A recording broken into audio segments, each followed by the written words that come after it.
petite histoire. Très petite, hein? Elle n'est pas très longue. Et donc, c'était un matin. Et je me suis levée tout en sachant que cette journée allait être différente de tous les autres matins. Mes sœurs, mes frères et moi dormons toujours ensemble. Mais la veille, notre mère nous avait séparés et nous avons dû dormir à trois dans une autre chambre. Et comme à leur habitude, mes sœurs ce matin-là se sont réveillées assez tôt et se sont mises à papoter.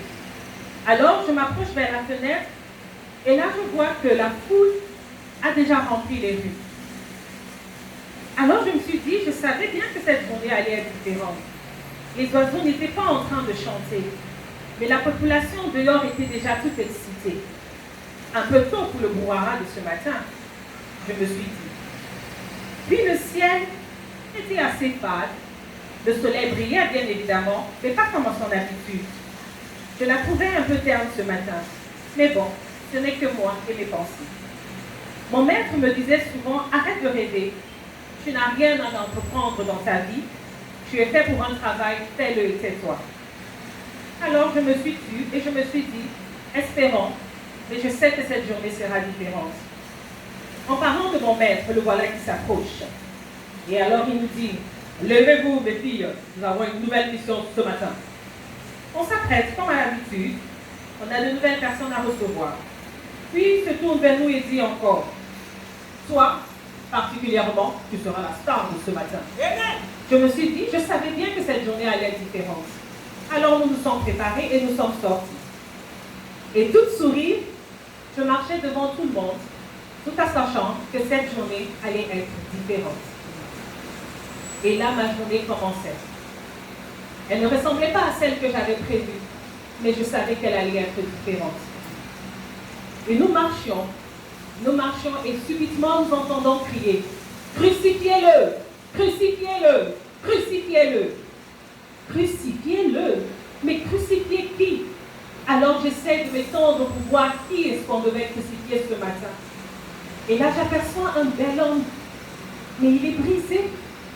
Un très bel homme, malgré les blessures, malgré les déchirures de sa peau, malgré tout ce sang qui coule sur son dos. Je me rends bien compte qu'il est un bel homme.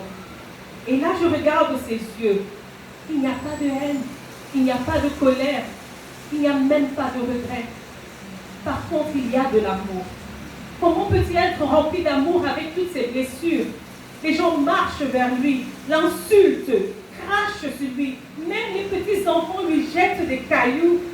Qu'a-t-il fait pour mériter ça, cet homme rempli d'amour? Et là, je vois qu'il porte une couronne d'épines. Mais qui porte une couronne d'épines? À qui fait-on porter une couronne d'épines? Mais qu'est-ce qu'il a fait, cet homme?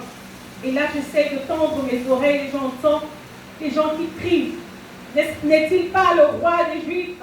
Qu'il se sauve alors. Crucifiez-le, crie-t-il encore plus fort. Crucifiez-le. Mais cet homme transpire. Il transpire des gouttes de sang qui coulent de son front. Il marche, il tombe. Mais il se relève encore et il continue de marcher. Et là, je me retrouve au premier rang.